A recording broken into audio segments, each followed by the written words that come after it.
I will just wait a couple of minutes to see if other people are joining us, and then we will kick off and we'll do a round of introductions.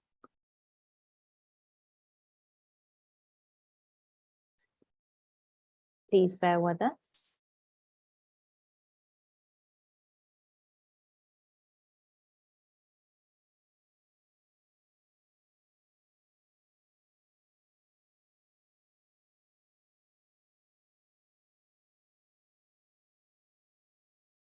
We'll just wait one more minute if that's all right.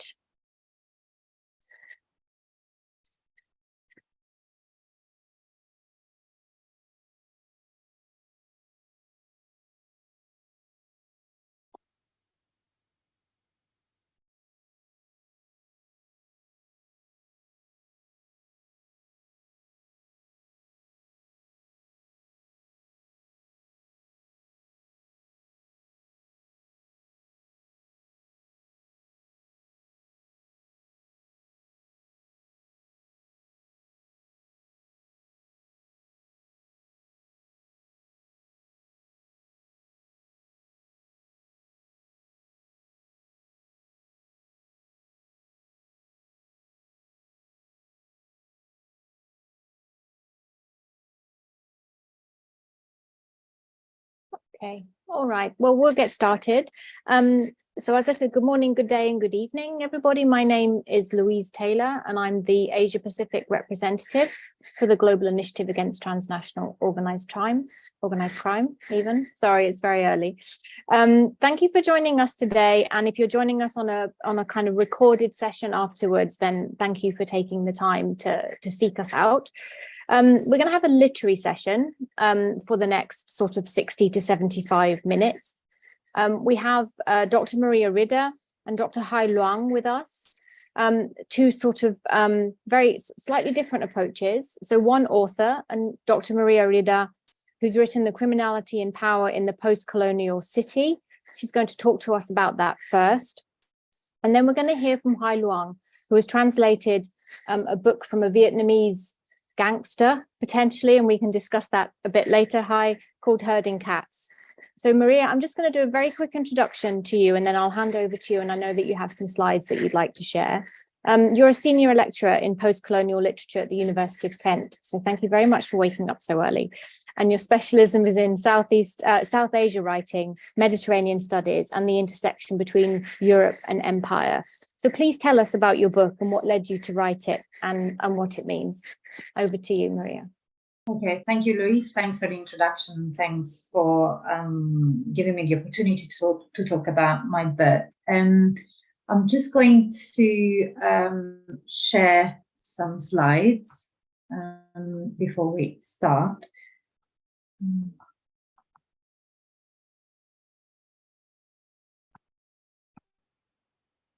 Okay, you should be able to see them. Okay, so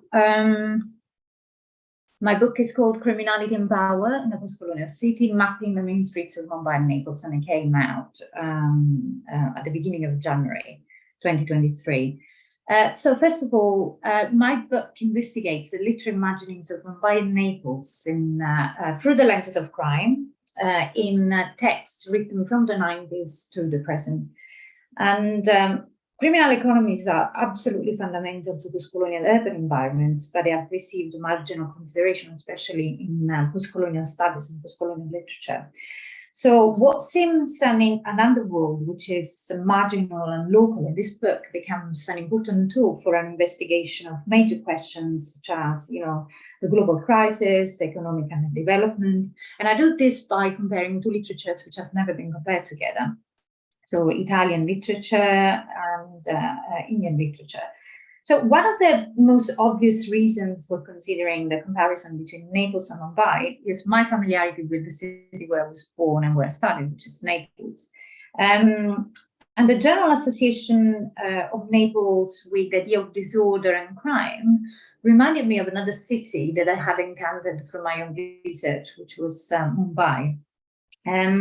So in Naples, but also in Mumbai, criminality is one of those nightmares that threaten the nation. And obviously criminality is associated with, with these two cities. And the two frames of reference were two texts, a text written by Vikram Chandra, which is called Sacred Games, and another one written by Roberto Saviano Gomorra, published in 2006. And the two texts showed remarkable similarities in a way in which both the Neapolitan Camorra and the Mumbai Company, the two criminal organizations, shaped the urban space.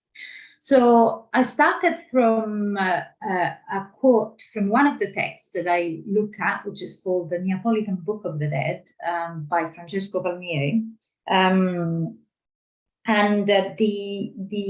The main character says, a narrativization of the underworld allows for a discovery of a different city from its forgotten corners. So I just got interested in this, and I thought, okay, so what things can we learn from these forgotten corners of the city?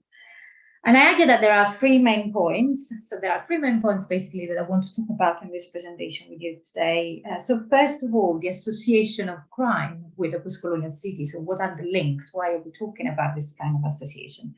Second, that crime, especially in the texts that I look at, behaves like capitalism. So criminal organizations become like transnational corporations. And then I thought, so the third point had to do with a theorization, so a way of thinking about how, you know, criminal organizations shape urban space or shape urban space. So I use the analogy of a black hole. So I'm going to go through these 3 points, and I'm going to give you some examples from the texts that I look at as well. So here are 2 images of Naples and Mumbai, and these are like my 3 main points. So first of all, what's the relationship between crime and a post-colonial city? So we know that processes of criminalization have been traditionally used by the West or by the global North to other racialized countries in the global South. And we know that images of disorder and the language of criminality are associated with stereotypical representations of countries in the global South. I also take into consideration the predicament by Tim Newark that says that crime is strictly connected to imperialism, in that it funded its invading armies with profits from criminal enterprises. And so 2 points emerge from these reflections, that criminal discourses obviously have been employed to consolidate the discourse on the formation of Western urban modernity, and that the Western polity itself is based on mechanisms of consent revolving around the polarizations between North and South, East and West. And I start by looking at Naples and the so-called problem of Naples that emerged in a way in the years preceding and following Italian unification. And I situate Naples within the context of Italian unification and internal colonialism. So there's this assumption that the south of Italy was colonized by the north of Italy as well. So these narratives of criminality and criminalizations associated with Naples started circulating, as I said, in the years both preceding and following Italian unifications. And I look at a number of texts, some texts written in the 19th century that, in a way, discard these narratives, these early narratives, and the association that the city's inhabitants deploy a so-called Arabic exercise of violence because they're from the south. So this is a phrase that was used by the criminologist Alfredo Nicephero in this text in 1898. So the text that I look at, especially the text just after Italian unification, kind of like showed the reality of criminal organization. So one of the early texts written by Monnier, for example, places the criminal or like situates a criminal as some kind of tax collector and is present in all the nodal points of the city. So as we know, after every step in the four quarters of Naples, at the railway station, in all the important kind of points. And some of these early narratives, so by Monnier, De Bono, but also Serrao, describe, use the trope of criminality and urban decay to open up a productive interrogation on the political, historical, and material conditions of subjugation or subalternity in the south of Italy, so represented by Naples. And we see something similar in a way happening in Bombay, although I look at narratives that retrace the history of the city from partition to the present day. And one of the texts that I look at is this non-fictional account of the city, which is called Dongri to Dubai, which the author explores the ascent to power of the main boss of, obviously the boss of the Mumbai the company, which is called Dawood. And what's interesting here is that that obviously the author talks about the beginning of these criminal organizations, but all the other criminal organizations are led to the formation of the Mumbai company, and defines them as migrants leaving their villages and going to Bombay in search of job opportunities. But they also represent what I call, or what Denning calls, the classes of the wageless poor, because they arrive in the city at a specific moment without no opportunities. So they seize the economic opportunities that were available to them at the end of the British colonial era. And one of the other points that I look at is also the way in which these criminal organizations move. So we know, even from this description, we have already some sites. We've got Baikula, then we've got Kamakapura. Kamakapura is the red light district of Mumbai, and they're all places that, in a way, were also represented the kind of ghettoization of the city, which that was kind of reinforced by British imperialism, because the British imposed this rigid special templates onto the city of Mumbai when they arrived by relegating some of the the poorest sectors of the population to specific areas, by even contributing to the formation of slums. So I look at the specific areas occupied by criminal organizations, and I also look at the synergy between these texts and the Bollywood cinema, because most of these texts use Bollywood tropes to even talk about criminality, and also the figure of the criminal. Specifically, especially Bollywood tropes in the 70s, where there's this figure of the morally dubious hero who's forced by poverty to become a criminal, but in reality, he's a hero. As we can see already, there's these figures themselves blur the distinctions between, the oppressor and oppressed, and also, concepts that we work with in terms of colonial, the colonized and the colonizer. And this leads me to the second point, which is, the underworld that works like capitalism, and criminal organizations develop like corporations, especially in deregulated areas where the presence of the state is reduced to a minimum. And one of the key theoretical contentions of my book is that criminal organizations create ambiguous areas that do not conform to either the space occupied by the oppressor or the resistor.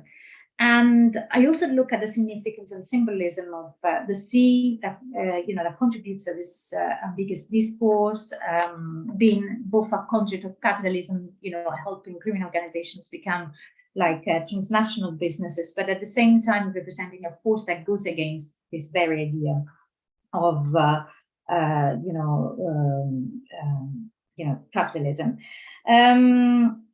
And I look at the way in which both criminal organizations, in a way, develop around, ports or port areas, as we know, the ports of Mumbai and Naples, so the foundation to colonial occupation, as key points of extraction. So the port of Mumbai was used by the Portuguese Navy as early as the 17th century and established as a corporation by the British in 1873.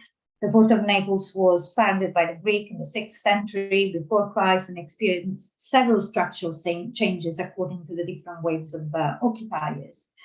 And I look at the way in which merchandise or goods kind of travel from the port to the inner areas, and the way in which this, the trajectory of merchandise is regulated by criminal organizations. And I look at this in two texts, one by Saviano Bomoro, and the other one, Maximum City by Suketu Mehta, which is again which is a journalistic and non-fiction account of the city of Mumbai. And there's an interesting quote here from Saviano that kind of clarifies what I'm trying to say. It says everything that exists passes through here, through the port of Naples. There is not a product, piece of plastic, toy, hammer, shoe, screwdriver, bolt, video game jacket, pair of pants, drill, or watch that doesn't come through the port.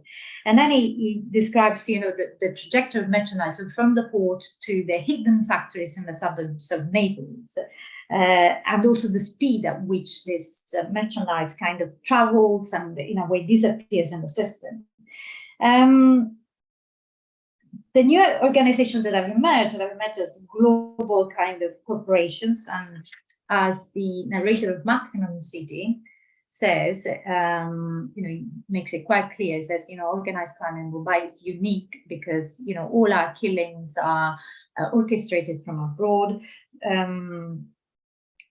All our killings are orchestrated from abroad, and there's an interesting point in the second quote, in the second extract, when the narrator says, the gangs are in the process of going white, forming companies that run hotels, department stores. And it's interesting because this description conforms to, the narrator explains how the underworld follows the trends of the city's trajectory towards the example of Western capitalist urbanity.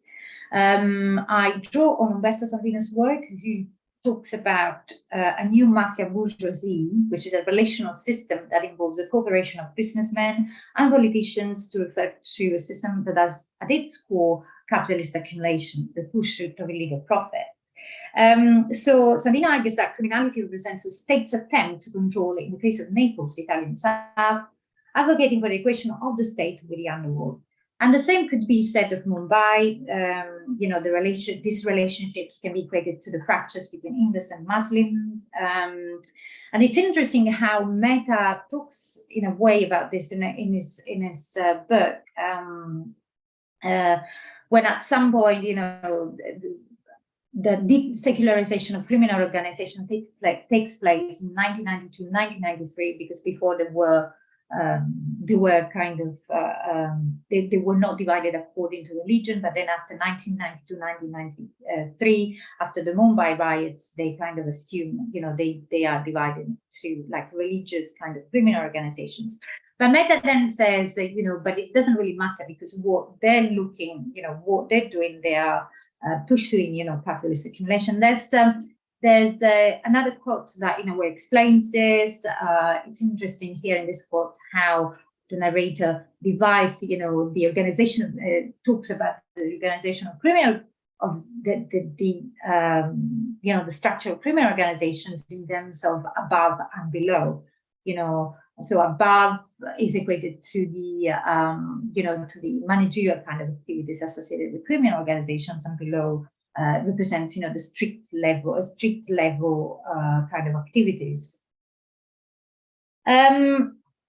This leads me to the third point that I wanted to talk about, which is, the point on the overlaps of the criminal and political and official power, which I conceptualize as a black hole. So I employ the analogy of a black hole in two ways, both denotatively in that it functions to guarantee metabolic visibility to the spatial reconfigurations of the postcolonial city, and connotatively to focus on specific conjunctural moments of Mumbai and Naples. So as we know, a black hole represents a dense area where nothing can escape, including light, and it attracts and releases matter into the universe. Although what is inside a black hole is invisible, the effects of its gravitational pull are felt in the entire universe. So I say that similarly, criminal organizations undermine socially the cities in which they reside, but they support economically these cities. I also employed the idea of singularity of a black hole, no man's land, a space where matter has been compressed to the extent that it has become an infinitely tiny point, and it does not correspond to anything that can be directly observed by the human eye. So I use this specific part of the analogy to talk about increasing presence of women in criminal organizations, because I noticed, looking at this text, literary text from the 90s to the present, that women were occupying central roles in these fictions. And so I thought, so what does it mean? But I say basically that increasing presence of women in the Gomorrah, for example, mirrors the shift from the visible to the invisible effects of capitalism, and then transition from street level activities to transitional and managerial business transaction. And the corporatization of criminal organizations parallels the neoliberal economy, exacerbating the disjunctures of Western capitalist urbanity. And I do this by looking at two sets of texts. Again, two texts by Elena Ferrante, L'amica Geniale, My Brilliant Friend and Story of a New Name, and a text by Hussein Zaidi and Jane Borges called The Mafia Queens, and another one by Sonia Falero called The Beautiful Thing. So, and I conclude by saying that rather than indicating emancipation, women in the underworld only filled the vacuum left by their male counterparts. And I introduced this in relation to the Pentito scheme in Italy, where loads of criminal bosses were, unable to manage the criminal organizations, and so they asked their wives to take over. And this, in a way, happens in Mumbai as well after the 1992 riots, where loads of bosses, loads of bosses, were imprisoned, and so women have to take over. And I use the idea of veiling and unveiling, which is an essay written by Fanon called Algerian Veil, that it deals with the Algerian woman walking through the streets, and and a veil representing a tool of resistance. And I equate the veil to corporeality, and the way in which these women use their corporeality not as a tool to resist, but as a commodity to be traded over, so that they can have more space, they can have more agency within the city.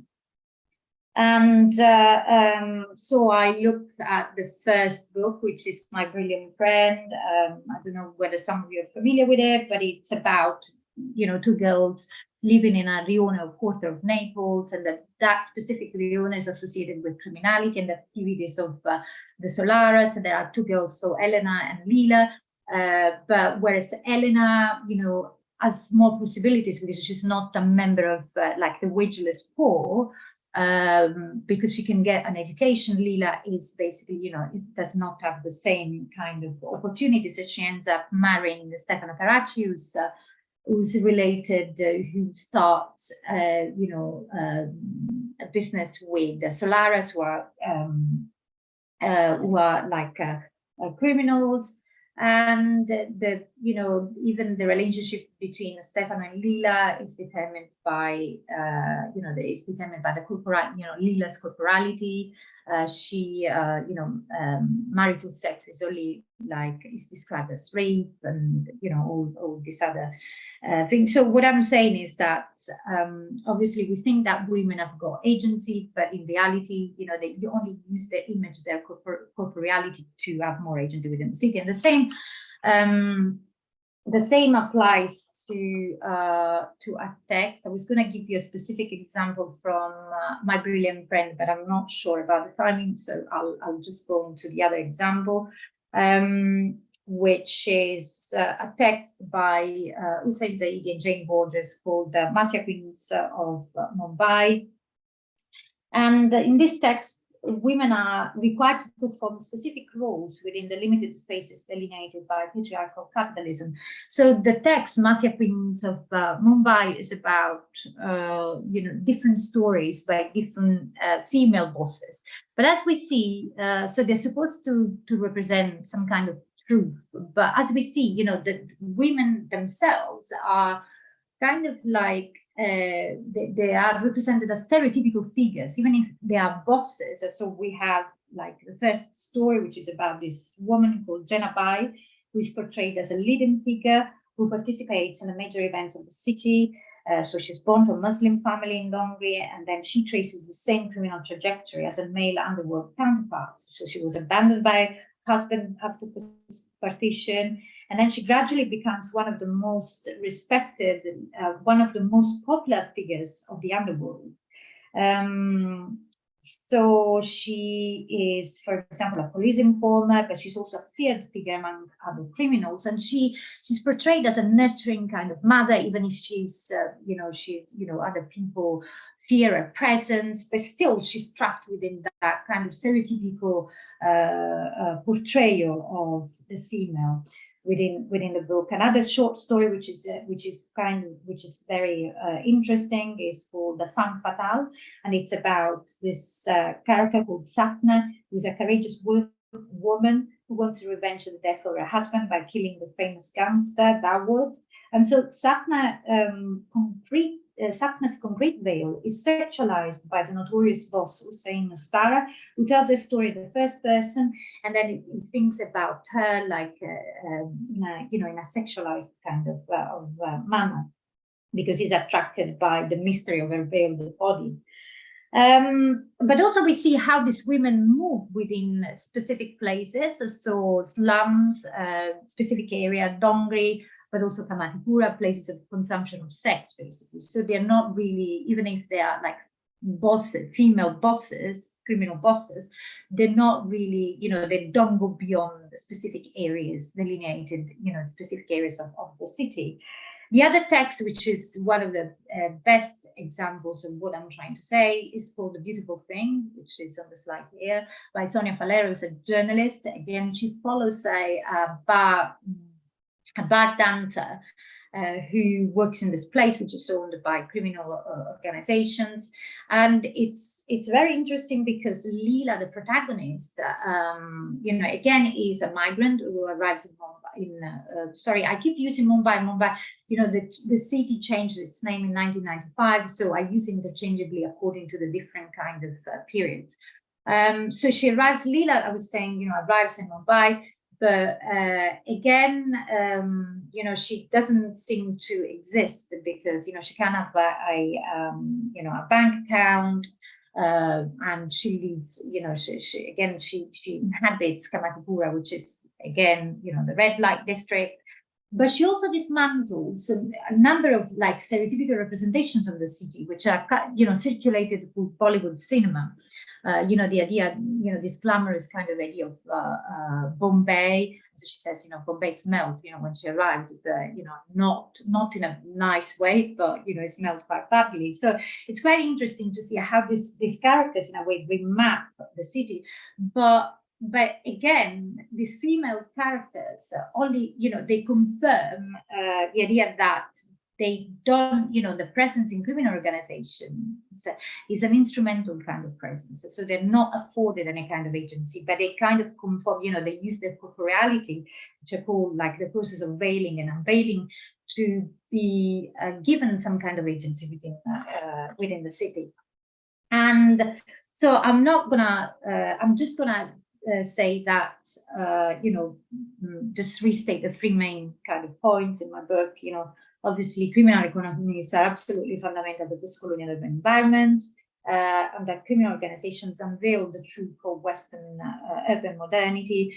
And the fact itself that they also, criminal narratives, they also present us with, with ways in which we can rethink and remap the urban environment.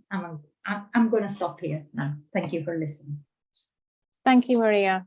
I learned so much there, and so much was utterly fascinating. And actually, there's far more, I think, actually in common with the book that Hai will also talk about, which was unexpected to me, actually. And Hai, we will go to, just to let everybody know what we're going to do, we'll have a very short Q&A now on Maria's presentation and discussion points. And then we'll move over to Hai. There's already a question in the Q&A, Maria, if you get time to read it. But Hai, I wondered if you had time to reflect a little bit on potential similarities and or differences actually as well in the book that you're just about. And it's probably a bit unfair for me to do that because you haven't presented yours yet, but any immediate reflections on Maria's work around the criminalization aspects of illicit economies and things like that, and hidden spaces and non-hidden spaces. I mean, they were all fascinating, I thought. Well, thank you, Luis. First of all, wonderful presentation, Maria. Well done. And maybe, frankly, I'm a criminologist, but it's the first time I approach with a new perspective from literature based on the several books. It's amazing. I think you work very hard read and to say translate and also put analysis. I think maybe you use a thematic analysis when you point out three main key points regarding to the post-colonial city, Mumbai and Naples. It's very interesting, and it's a different approach with the traditional criminology theories where we look after. And it's I know it's I'm not yet read your book, unfortunately, but very interesting when you give three main points. And I'm looking for the second point when you identified, based on your literature's criminal organization behavior like capitalism.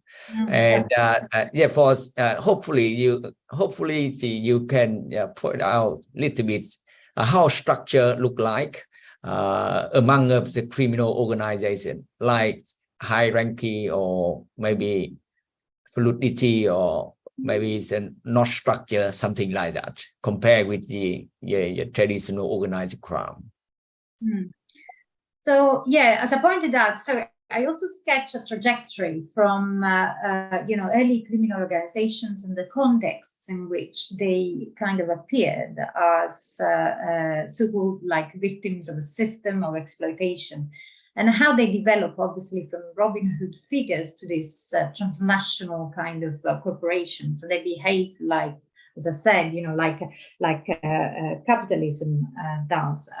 So there are times when they equate the trajectory of the official economy, but other times when they kind of clash with that kind of trajectory. And I thought that the example from Saviano was quite a good one. The journey of merchandise. It appears, materializes in the port of Naples, but then it travels and it arrives in the suburbs of Naples, where it kind of disappears again. Because it's kind of it appears in this overcrowded factories that are obviously that employ the labor of migrants, but then they reappear again. And it's interesting because Saviano talks about the Made in Italy brand, how the Made in Italy brand is actually not really made in Italy, because it's most of these brands are actually produced in the suburbs of Naples in these overcrowded factories. And it's interesting to see how the official trajectory of the economy, but also the official trajectory of the economy, intersects with the unofficial, the unofficial kind of economy, or like the activities of criminal organizations. There isn't a specific, so the Camorra itself, doesn't have, if you're talking about traditional kind of structures, the Camorra itself doesn't have like, a pyramidal kind of structure. Especially the Camorra, the kind of Camorra that I look at, the texts written and the specific historical conjuncture. Is present as a number of organizations, like confederate kind of states and areas that work together, but at the same time fight against each other when obviously different economic kind of interests are interfered with, if that makes sense. Whereas the Mumbai, I guess the Mumbai company has got a more complex history. Because it is supposed to be like a religious kind of criminal organization, but from the text that I've looked at, has got more of a like hierarchical and pyramidal structure that the Camorra itself does not. I don't know whether it answers your question. It's clear when you verify any hierarchies, network, etc.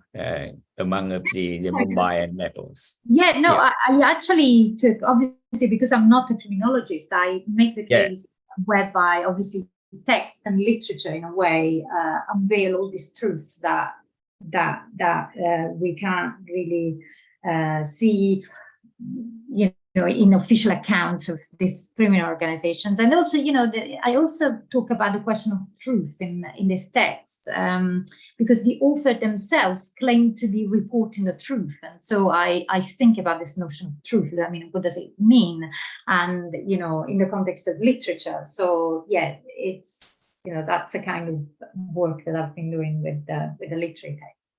Yeah, thank you, Mary. Before the hand over to come back with the Louis, very quick ad, if you can, any compare and contrast between the two cities, Mumbai and Nepal itself, and the other city. Sorry. Yeah. So I didn't have time to get into that, but yes. So as I said, the two frames of reference were these two literary texts, and I talked about the ways in which criminal organizations were shaping urban spaces, so the cities around them, in similar kind of ways. And geographically, both Mumbai and Naples are port cities, gateways to their respective countries and economies, and they have criminal organizations that affect urban space in a specific way.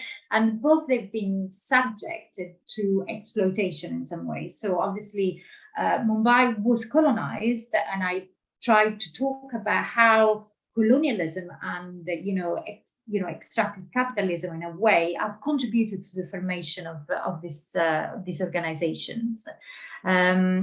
Naples has not been colonized in a traditional kind of way, but it has been internally colonized and also kind of like exploited by the north. So they have in common a few aspects, but obviously I'm aware of the different histories and even the circumstances in which both criminal organizations appeared. So I was talking of the Camorra at the beginning, just after Italian unification or just before Italian unification, whereas, the kind of criminal organizations that I was looking at Mumbai appeared just after partition, just after 1947, which had to do with, they had to deal with a lack of job opportunities, that, the movement from the countryside to the city, arriving in a city as, the wageless poor, just after, colonization, and obviously, they have different histories, but I was more interested in the way in which they were shaping the urban environment, around them. And I found similar patterns in the way in which they created these ambiguous areas that obviously in postcolonial theory, we have a tendency to theorize and think of as, areas delineated by either the oppressor or the oppressed in terms of dichotomies. But what I'm trying to argue in this book is that we can't look at these areas in terms of dichotomies because obviously of the ambiguous positions that criminal organizations occupy themselves. Yep, thank you, Mary, for clarification. And move over for Louis. Thanks for your questions. Thank you, Hai. That's really kind of you. And also great questions, actually, and very fascinated about the last response, especially. But what I'd like to do, if it's okay with you, Maria, is if you could possibly look at Marcina's question in the chat and maybe type a response whilst we move on to Hai's presentation, because obviously we're slightly running ahead of time because I'm a terrible moderator and you should never ask me to moderate panel. So I'm going to hand over to Hai now. And then if you wouldn't mind having a look at Marcina's questions and reflecting on those and typing with some responses for the attendees, that would be great. Over to you, Hai. Thank you. And thank you, Maria. Thank you, Louis. Yep. Okay. I didn't introduce you properly. I do apologize. I said, who you were at the beginning, but you're our expert network member and a very, very dear friend. And I'm really looking forward to hearing from you on this one. So please tell us more. All right. Thank you, Louis. Good morning or good afternoon, good evening, and anybody's around the world to join with us with the third years for the 24 hours conference on organized crime. We are the member in the panel 11C. Previous my colleague Maria sharing very quickly with the brief information regarding her own book. We can learn a lot from the Maria book, I'm surely. I'm Hai Luong, now is a research fellow in the social Science School at University of Queensland. I hopefully it's around 20 or 15 minutes less, because I really want to give floor the Q&A for all the audience and discuss out with my translated book. So my topic is a Vietnamese cannabis memoir, and insightful of the real stories. Before I'm moving in my presentation, I have two acknowledgements. Firstly, acknowledgement for county, the University of Queensland, acknowledge the traditional owners and custodianship of the lands on which we meet. We pay our respect to their ancestors and their descendants who continue cultural and spiritual connections to country. We recognize their valuable contribution to Australian and global society. And of course, my second acknowledgement, I would like to thank sincerely the author of the Vietnamese non-fiction, GI-TOC, who are maybe involved in the panel or not, or maybe he absent. But I really thank and acknowledge for his unlimited effort to bring the insightful story from himself. Well, perhaps in around 15 minutes, I want to bring this translated book. It is a biography and it's a non-fiction memoir from the former Vietnamese cannabis gangs in Melbourne, Australia. In order to give overview, guys, what, why, and how heading guests can respond at least 4 main points in my presentation today. I want to explain how this book, of course, it's not in my empirical study, it is my translated book. But the first question I want to bring this book to answer, what are the pull and push factors for undocumented migrants and cannabis cultivation for the Vietnamese group in Australia and also around the world?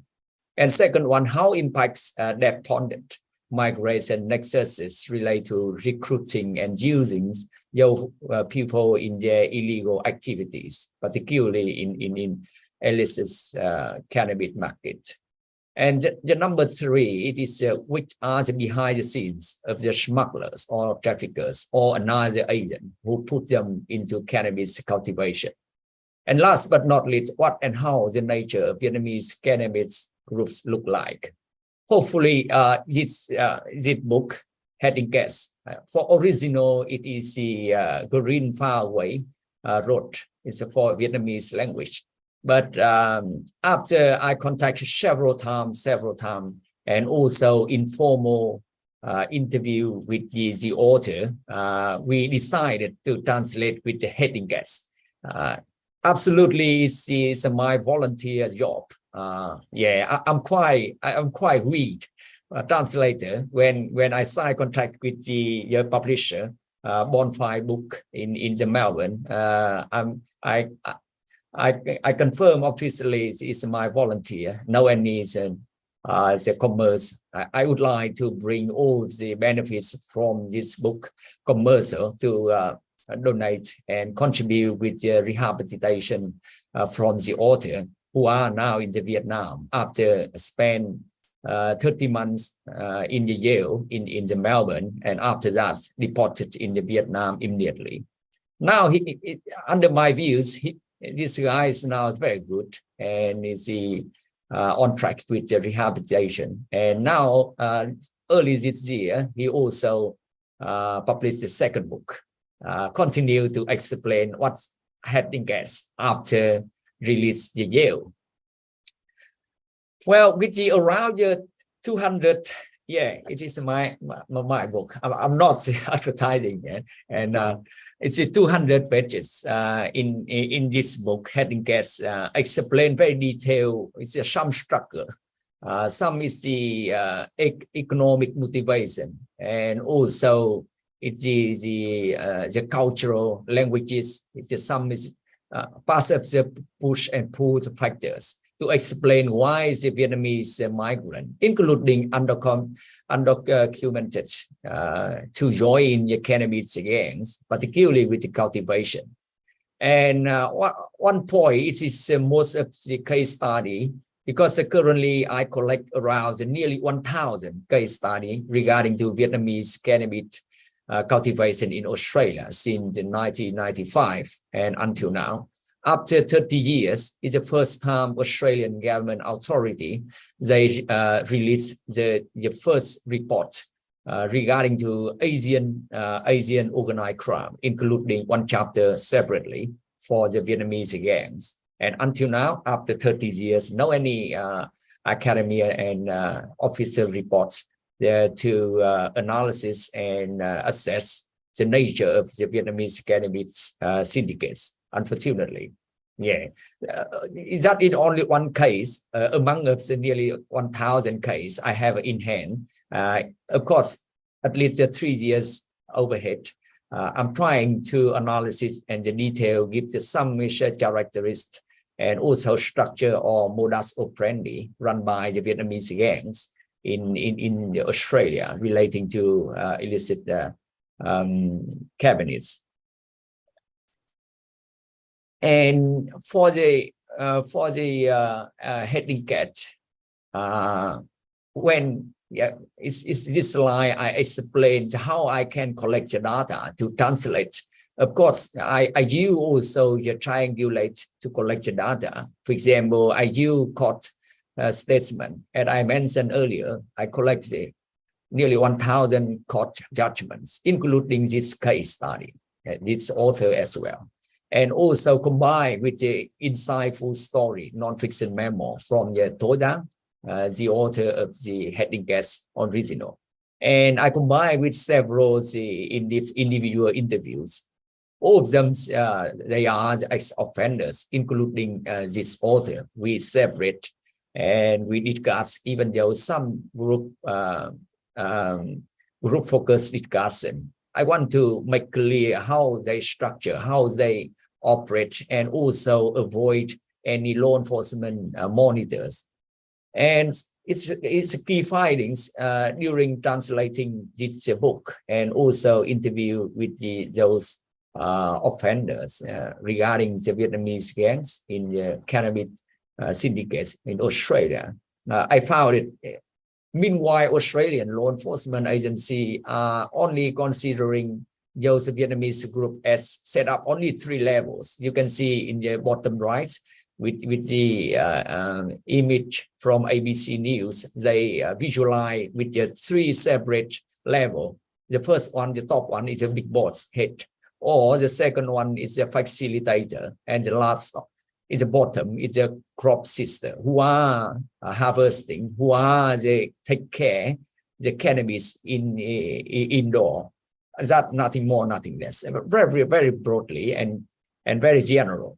It's very hard to understand fully how is the nature and structure and modus operandi case by case. Therefore, I use this translation book to convey the different way.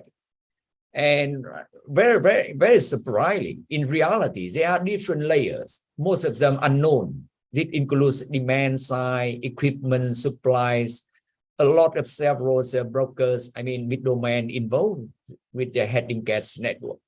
For example, electricity and water brokers. They are very clever. They thief a lot of the electricity and water to the harvesting the cannabis during normally 6 weeks per round. It's a really extremely detailed the process, how they can grow up and they can harvesting. And after that, they also invite and they request some extra layers, for example, cleaners. Because after any harvesting, they have to require to refresh this door, or maybe they destroy this property to look for rent another property. It is a very, very clever. And that's why I argued it's not only 3 levels as the law enforcement identify based on the evidence. But also for heading gas, the structure is multiple layers.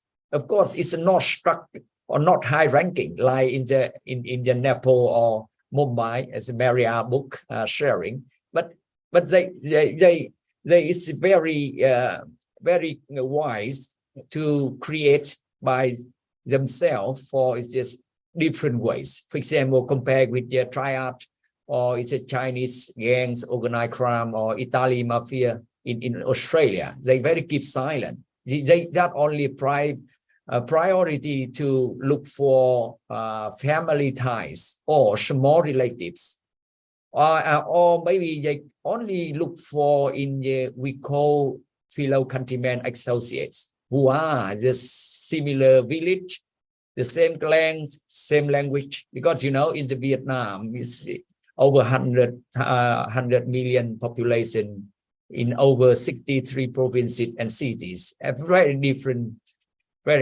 way. That's why they prefer look for in the fellow countrymen association to recruit to join the heading gas. But during the translate and analysis this book heading gas, I found out several the challenges and barriers. If we move on, of course, maybe it's later on we can discuss and compare with the literature from the Maria book. But for my side, I'm very struggling for the legal advice, because you know it is a real story. It's a non-fiction. It's a memo, and it's a biography from former prisoners who are already finished his jail time in Australia and deported already in the Vietnam. But if you not carefully to look for the legal advice when you translate, maybe this book, it is evident to maybe recount for the another case from this guy, because in the court judgment on the basing on the police evidence. That's why my argument behind the scenes of the heading gas, several they successfully case before arresting by the police. That's why we have it too hard to persuade and look for the legal advice, how is the carefully to translate word by word, or is another way to avoid any the harm or risks for the author. And also one barriers, it is the languages. It's not easy because they use a lot of slang. For example, coke for cocaine, hero for heroin, or ice for amphetamine, or maybe with the cannabis in Australia, they maybe call it the grass, or maybe it's the corn in the Vietnamese language. Different language, different approaches. Last but not least, it's not easy. When I first time touch up with the author, I have to show off strong my personal credits to persuade the author allow me to translate, even though I'm volunteer. That is a very briefly some challenges and barriers when I translate the book. I can sharing and explain the terminology. What does it mean heading gas in this book look like, and how you should be understand heading gas in the Vietnamese context. Because according to the authors, the heading gas live in the ordinary houses that contain a secret, the cannabis farm. They come up with the variety of secret for the crop system to yield hook wink the neighbors, the police, and also the other authorities and public officers, known as cats. These people are called cats because, as you may know, cats are snoopy. All right. And cannabis growers must overcome and avoid any these cat monitors. Put another way, heading cats are mice that head cats. Although the authorities have a measures very strict operation, and which the professional law enforcement measures to combat this secret growing of cannabis indoors. Unfortunately, these are often effective.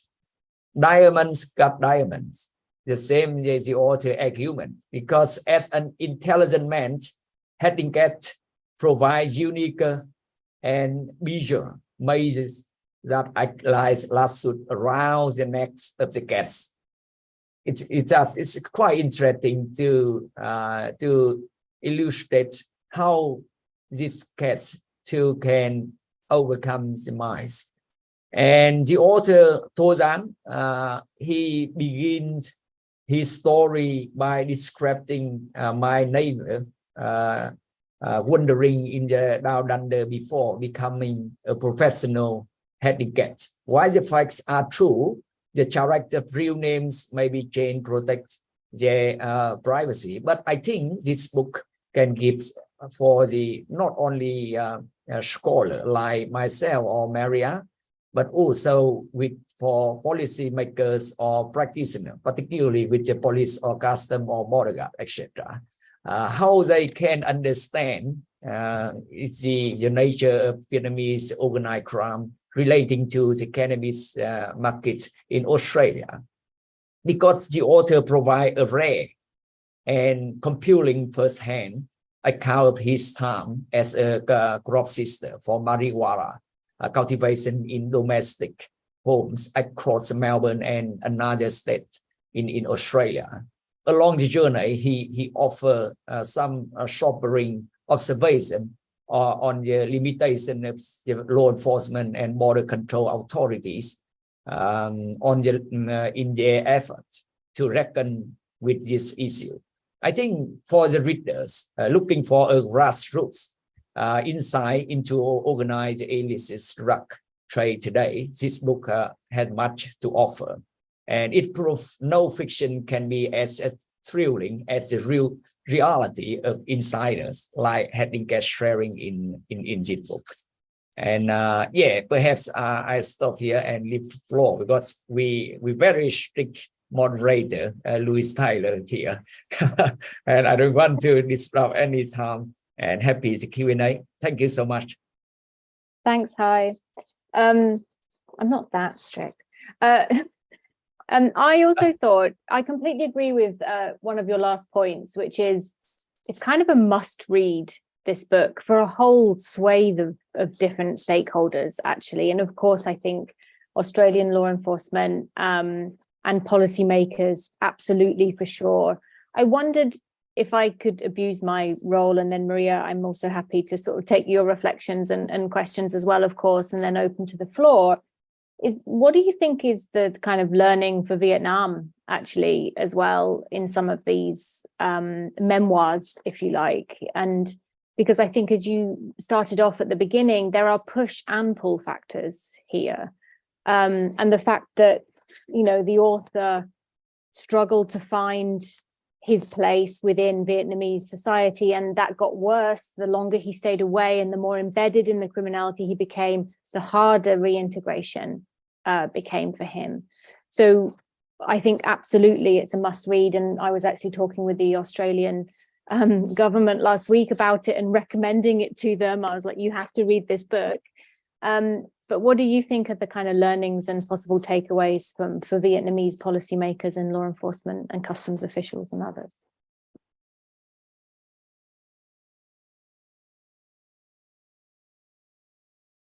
So Maria, maybe I think.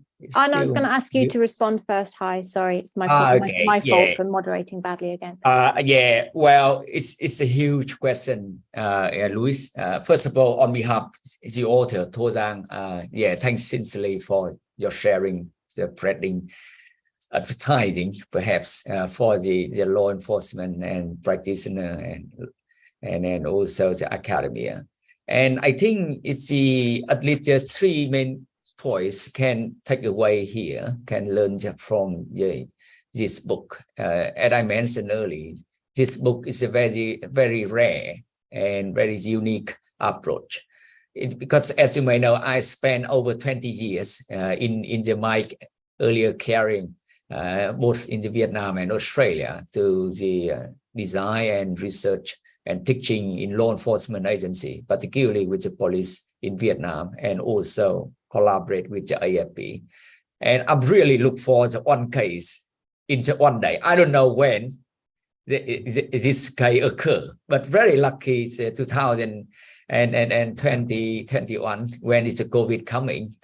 It's a Melbourne, it's a terrible lockdown, nearly 2 years. And I catch up and touch up this Vietnamese book first. And frankly, I'm really want to immerse immediately to contact with the author, because from my view, criminologist, I'm not surprised for the whole of this book, but I want to use its real insiders who are spend the whole of their lives in the cannabis cultivation in Australia. That's why the first thing I think this book tell you is a real story. It's a lot of untouchable perspective, not yet made clear from the all sides policymaker and also the academia. The second point, I think both sides, is Vietnamese and also Australian law enforcement, whatever the authority, should be look. It's a detail, it's a description, and how it's behind the scene. Because even though I have a collect nearly 1,000 court judgment now, but almost a court, of course, now is my initiative analysis, not yet finished. But the court judgment is very briefly. A lot of the behind the scene, like the heading case, story, reflection, it's still behind the law enforcement investigation and prosecution. Therefore, I think both sides, Vietnamese and Australian law enforcement authority, is a very benefit if they maybe is a takeaway, even though they read carefully, as Louis sharing. Last but not least, I think this book also is a very warning early for those people, undocumented migrant, because it's the same UK or Europe. After 39 Vietnamese dies very shortly in the access in the lorry 2019. This guy I'm still persuaded, but very similar in the UK, Europe, Canada, particularly even those in Netherlands or Czech Republic. A lot of undocumented migrants from the Vietnam, they still look for Australia or UK or EU. It's a golden land, or really it's a big dream. But they don't care any risks or harms. That's why the last point, I think this book is a very good warning early for those people. They still keep their dream. Anyways, even though they migrant or immigrant to join in, maybe they become potential victims of the gangs, for example, the human trafficking or smuggling migrant. I think it's the three main points this book can bring and sharing for all of those audience. Thanks, Hai. Marcina's also been commenting on the role of migrants in different criminal markets, and so Yep. and I think that some of your response there, I think, covers that. But equally, do have a look and see if you want to add something. Maria, I wanted to give you a chance to reflect on Hai's presentation in light of any similarities or stark differences potentially between your work. Yeah. First of all, thank you for your presentation. I was really curious when you talked about methodologies. You mentioned non-fictional and texts and memoirs, and I wonder whether you could say a little bit more about how you use these texts and what kind of analysis you undertook. And I guess I'm just trying to find commonalities and similarities in ways in which humanities and social sciences can kind of work in a productive kind of way. So that's my first question. I also wanted to ask you about any findings on like women in criminal organizations. Yep. Talk about that. And I'm also interested in the role of migrants in criminal organizations, this is something that I couldn't talk about in in relation to my presentation, but I end with a question regarding victims, and because I equate criminal organizations to corporations and their businesses, but then I start reflecting on the doubly invisible kind of lives of migrants and women in criminal organizations, and I wonder whether you could shed light on some of the your findings, and you could share some of the findings with us regarding this question. Thank you. Thank you, Maria. Yeah, very quick point for first question. I want to confirm officially it is a translation book. It's not my empirical book, but it is also my to next year's future. I plan already, you see, and I want to combine between the judgment, this non-fiction memo, and several interview. That's why in the slide, I want to use the triangle collection data based on this memo. And come up next year, I'm already designed my structure third book. Hopefully, it can got its official contract this month from Routledge. Yeah, I want to confirm it is not my book. It is volunteer translation. Yeah, that's why 100%, because I'm also advanced diploma of interpreting and translating. I want to keep every original from the author. It's not my views, his views. It's but look, connecting with the second question, yeah, I also you found out the gender-based approaching regarding to the female, even though offender and victims. Based on from my criminology's views, of course, combined with nearly 1,000 judgments, I'm still analyzing. I found out some overlaps between the victims and offenders. In other words, at first legs, okay, they are the victims of the Vietnamese gangs to join in crop sister who are the take care cannabis indoors. But after that, they involve deeply or deeper in the underworld run by the Vietnamese organized crime.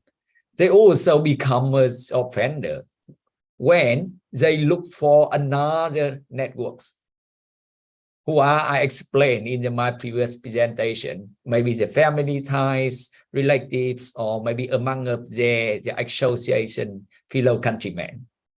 It's the second leg, they become an offender. That is just some very, very initiative findings from my first analysis. It's an overlap between the victim and offenders. And I'm also not surprised, not only Australia, but also in UK or EU and another place where the Vietnamese criminal groups, they focusing on human trafficking or smuggling migrant. And yeah, you are right, Maria. It's the gender-based approaching. It's a very key point. And hopefully I will spend not only one chapter, but 2 or 3 chapters to explain how the role of the female in the criminal network run by the Vietnamese gangs. Maybe hopefully to next year. Thank you. Thanks, Hai. And completely understanding that, this is not your book. In terms of the methodology, I mean, I certainly think, and you've already sort of set it out in the slides, there's a huge amount that you can extract from that around how these criminal groups are operating and the different layers, as you say, and different structures.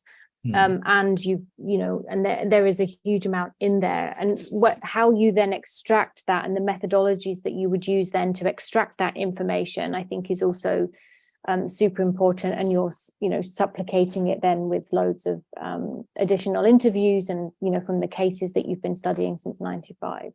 So I think you are already, it seems to me, applying a very clear methodology of how you're extracting that information, including from the relationship that you've established with the author himself. Yeah, absolutely. You're correct, Louise. So I just wondered, as I said, Marcina does have a question, and it relates, I think, to Maria's point as well, her sort of third point. It's around the role of migrants, and the question particularly is, and it's probably the last one that we have time for, is what do you think are some of the biggest lessons learned, or any guidance that you might have for people working in other criminal sectors where engaging with migrants is a challenge, or anything for responses? I mean, obviously you have the experience from the UK in 2019 as well. So any reflections on that? It's because very limited time, but quick point from my view, because as I mentioned, I'm still ongoing to analysis over nearly 1,000 cases. I hadn't guessed only 1 case among appeals, but based on my personal collaboration with some UK scholars and EU scholars, it's very hard to design what is the biggest or official guidelines to instruct or to give law enforcement agency, even though the NGO or society group, to help or protect the migrant who are they are the vulnerable victims. Because as I mentioned, pull and push factor from the Vietnamese side is also hard to explain why a lot of the Vietnamese, they still, even though 39 the case study not quite far 4 years ago, but now as you can see, day by day, a lot of the still immigration from the Vietnam and another countries, they look UK or EU, it is news, Iceland. That's why it's very difficult to find out what is the official, I mean, what is the most effective guidelines to help both sides, law enforcement agency and those potential victims to handle for the migrant or criminal sector where it's engaging with the migrants. And I agree with Mark Sarah Hunter question. It is really real challenges for law enforcement agency and also policy makers. Thank you. And Maria, I just wanted to sort of say a final comment. I was really fascinated by your use of internal colonialization concepts, actually. And the way that you've then brought that into the sort of cross comparison is fascinating, and I think it has a lot of resonance with then these ungoverned spaces that we find, and then the related impacts of that kind of subjugation, if you like, of particular towns or suburbs or neighborhoods even, and how they can become then very criminalized spaces where a lot of this activity then happens and is promulgated. And I think, as Marcina was saying at the beginning, how actually some of those spaces and that vacuum of governance can then criminal groups have further means in which to establish themselves and become legitimate. So yeah, listen, we're at the end of our time. Thank you so much for that. That actually kept me awake, considering it's now 5 a.m. in the morning. I really enjoyed the session, and I think there is so much actually that I just had not anticipated that we would be able to share across the two approaches. So I thank you so much for taking the time, both of you, out of your respective days and in the run up to presenting this. Thank you for those of you who've attended, and I really hope that once this recording is out, we can share it more widely amongst our colleagues as well, in order to get an even bigger discussion going. So thank you very much. Kamun, hi. Nice to meet you, Maria, and all the very best.